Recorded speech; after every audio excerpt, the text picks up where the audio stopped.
अस्सलाम वालेकुम एवरीवन, मैं हूं मोहम्मद तला और आप लोग देख रहे हैं तलाश फेस एकेडमी। आज की इस वीडियो के अंदर हम लोग कवर करने वाले हैं फर्स्ट ईयर का 25th लेक्चर। और इस लेक्चर के अंदर हम लोग जो टॉपिक कवर करने वाले हैं वो है wave motion and different types of wave motion.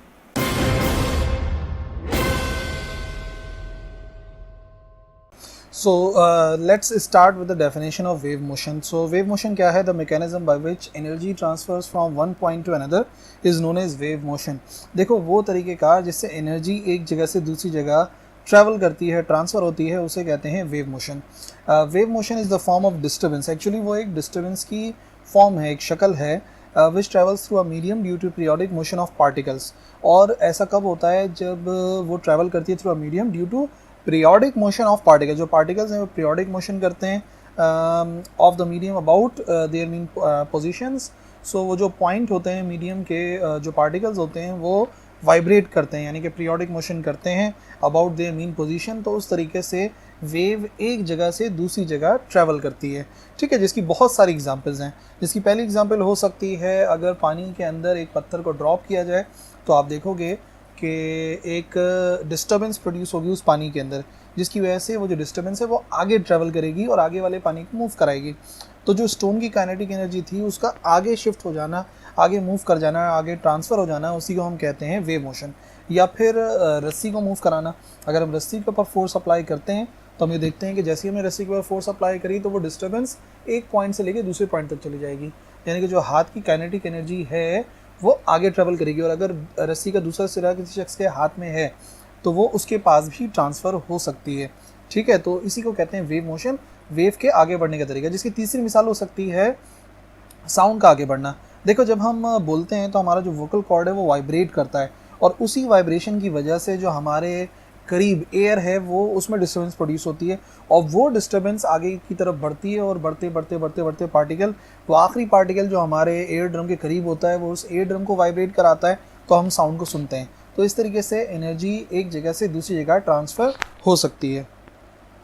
So types of wave motion पर नज़र डालते हैं। देखो, वेव मोशन को हम डिफ़ाइन या हम उसको मतलब क्लासीफाई करने के तीन तरीके यूज़ करते हैं। विद रिस्पेक्ट टू मीडियम हम क्लासीफाई कर सकते हैं। With respect to medium two types हैं, एक कहते हैं मैकेनिकल वेव्स और दूसरे को कहते हैं इलेक्ट्रोमैग्नेटिक वेव्स। फिर देखो, विद रिस्पेक्ट टू प्रोपगेशन, उनके प्रोपगेट करने के लिहाज से, फैलने के लिहाज से कितनी टाइप हैं? तो फैलने के लिहाज से उसकी दो टाइप्स हैं, एक है ट्रांसवर्स वेव और दूसरी कहलाती हैं लॉन्गिट्यूडनल वेव्स, ठीक है। ये उनके फैलने के लिहाज से। और आखिरी है स्पेस और टाइम के लिहाज से, यानी जगह और वक्त के लिहाज से उनकी कितनी टाइप्स हैं? तो याद रखो, दो टाइप्स होती हैं, एक कहलाती हैं ट्रैवलिंग वेव्स और दूसरी कहलाती हैं स्टैंडिंग वेव्स। अब बारी बारी ना इन सब पे नज़र डालते हैं। सबसे पहले देख लेते हैं विद रिस्पेक्ट टू मीडियम, यानी कि मैकेनिकल और इलेक्ट्रोमैग्नेटिक वेव्स। सबसे पहले mechanical waves, those waves which require a particular medium for their propagation are known as mechanical waves. वो वेव जिन्हें ट्रांसफ़र होने के लिए किसी ख़ास मीडियम की ज़रूरत होती है वो कहलाते हैं मैकेनिकल वेव्स। यानी कि मैकेनिकल वेव्स का जो सारा का सारा ताल्लुक है वो है मीडियम से, ठीक है। For example waves in water. Waves in water, अगर हमने पानी में पत्थर को ड्रॉप करते हैं तो हम देखते हैं वेव्स बन जाती हैं पानी के अंदर, और वो वेव्स कहाँ तक बढ़ती हैं? आगे, जहाँ तक पानी है, ठीक है ना। तो जहाँ तक मीडियम है उनकी प्रोपगेशन वहीं तक होती है। इसी तरीके से स्ट्रिंग के अंदर जो वेव्स बनती हैं वो वहीं तक ही ट्रांसफ़र होती हैं जहाँ तक स्ट्रिंग होती है, और इसी तरीके से साउंड वेव्स जहाँ तक एयर है वहाँ तक ही ट्रैवल कर सकती है। ये तमाम वो वेव्स हैं जिनको ट्रैवल करने के लिए एक पर्टिकुलर मीडियम की ज़रूरत होती है। और जो दूसरी वेव्स हैं इलेक्ट्रोमैग्नेटिक वेव्स, उन्हें किसी मीडियम की ज़रूरत नहीं होती, which do not require a particular medium for their propagation. उन्हें प्रोपगेट करने के लिए किसी मीडियम की ज़रूरत नहीं है। मिसाल के तौर पे लाइट वेव्स, कैसे? सन से लेकर अर्थ तक लाइट वेव्स का ट्रैवल करना विदाउट एनी मीडियम जाहिर करता है कि वो इलेक्ट्रोमैग्नेटिक वेव्स हैं। Similarly X rays, microwaves, radio waves, ये तमाम वो वेव्स हैं जो कि ट्रैवल कर सकती हैं विदाउट एनी मीडियम, ठीक है। For example light wave travel कर सकती हैं through air to water, through water to air. Similarly X rays और माइक्रोवेव्स का भी ऐसे हिसाब किताब है, ठीक है। उसके बाद इम्पॉर्टेंट वो है with respect to propagation, transverse waves और लॉन्गिट्यूडनल वेव्स। सबसे पहले दो वेव्स इनमें particles of the medium oscillate perpendicular. इसमें जो पार्टिकल्स हैं वो वाइब्रेट करते हैं perpendicular to the direction of propagation of waves. देखो, अगर एक रस्सी के अंदर हम वेव बनाते हैं तो जो वेव है उसमें पार्टिकल्स देखो ऊपर की तरफ मूव कर रहे हैं, नीचे की तरफ मूव कर रहे हैं, ऊपर की तरफ मूव कर रहे हैं, नीचे की तरफ मूव कर रहे हैं। तो जो पार्टिकल्स की मोशन है वो कैसे? पार्टिकल मूव कर रहे हैं up and down, up and down, और इनके अप एंड डाउन मोशन की वजह से जो एनर्जी है वो कहाँ से कहाँ ट्रैवल करी, तो याद रखो एनर्जी ट्रैवल करिए फ्रॉम हियर टू हियर, यानी कि अगर देखा जाए तो दोनों के दरमियान में यानी कि मोशन अपवर्ड और डाउनवर्ड है, और जो वेलोसिटी है वो है राइट साइड पर, ये वाली डायरेक्शन है वेलोसिटी की डायरेक्शन। तो अगर देखा जाए तो ये इन दोनों के दरमियान हमेशा एंगल बनेगा 90 डिग्री, यानी कि परपेंडिकुलर होगा। इसी वजह से ट्रांसवर्स वेव को हम कहते हैं, और वो ट्रांसफ़र होती रहती हैं, रिवर्स होती रहती हैं। ये जो है ना, ये है ट्रांसवर्स, यानी कि ट्रांसफ़र भी होती रहेंगी और रिवर्स भी होती रहेंगी। अच्छा, ऐसी वेव्स की दो हिस्से होते हैं, क्रस्ट होते हैं और ट्रफ्स होते हैं। मिसाल के तौर पे दोबारा से देखो, ये एक ट्रांसवर्स वेव है, तो ये वाला जो पार्ट है जहाँ पर आपको एक एलिवेशन नज़र आती है, ये कहलाते हैं क्रस्ट, ठीक है, इनको हम क्रस्ट कहते हैं। और ये वाली जो जगह नज़र आती है इसे हम कहते हैं ट्रफ। इंग्लिश में क्रस्ट एंड ट्रफ कहते हैं, और उर्दू में कहते हैं फराज व नशेब, ठीक ना। ये जो क्रस्ट है यानी कि ऊंचाई, उसको फराज कहते हैं, और उसको नशेब कहते हैं नीचे की तरफ, जिसे हम ट्रफ कहते हैं। अच्छा, एक बात याद रखने वाली है, ट्रांसवर्स वेव जो है वो मैकेनिकल भी हो सकती हैं और इलेक्ट्रोमैग्नेटिक भी हो सकती है, मतलब उन्हें मीडियम की ज़रूरत हो भी सकती है, नहीं भी हो सकती। मिसाल के तौर पर वाटर वेव्स को मीडियम की ज़रूरत है, वेव्स इन स्ट्रिंग को ज़रूरत है, ये मैकेनिकल वेव्स हैं। जबकि एक्स रेज भी ट्रैवल ऐसे ही करती हैं, radio waves, light waves travel तो ऐसे ही करती हैं, बट उन्हें किसी भी मीडियम की ज़रूरत नहीं होती। सो ये कहलाती हैं ट्रांसवर्स वेव्स।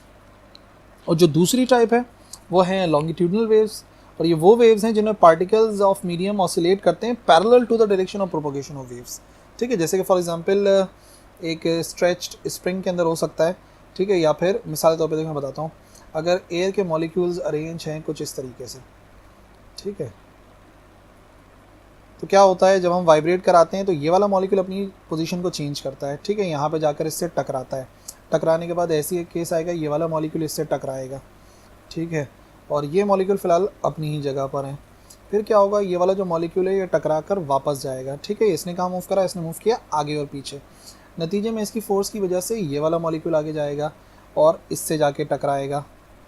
जब इससे जाके टकराएगा तो फिलहाल इसको कोई भी फ़र्क नहीं पड़ रहा, ठीक है ना। अब क्या होगा, ये वाला मॉलिक्यूल वापस आएगा, तो आप देखो तो जो मॉलिक्यूल्स हैं वो मूव कर रहे हैं आगे की तरफ और पीछे की तरफ, आगे की तरफ पीछे की तरफ, और वेव भी कहाँ ट्रेवल कर रही है, फ्रॉम लेफ़्ट टू राइट।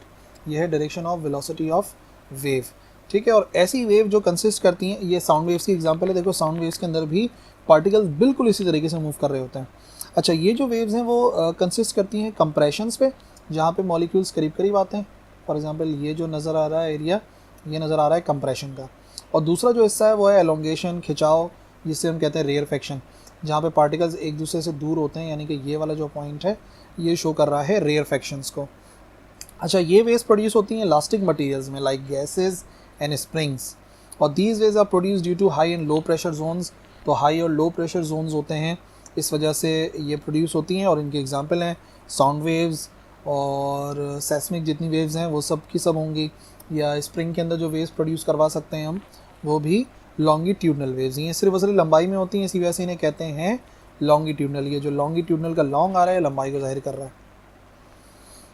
आखिर में with respect to space and time, यानी कि स्पेस और टाइम के लिहाज से इनके क्या फ़र्क है, तो देखो ट्रैवलिंग वेव की जो पहली किस्म है इसकी ट्रैवलिंग वेव, ये वो वेव्स हैं जो कि ट्रैवल करती हैं, ठीक है, यानी कि स्पेस में भी ट्रैवल कर रही होती हैं और टाइम भी गुजर रहा होता है, टाइम भी आगे बढ़ रहा होता है।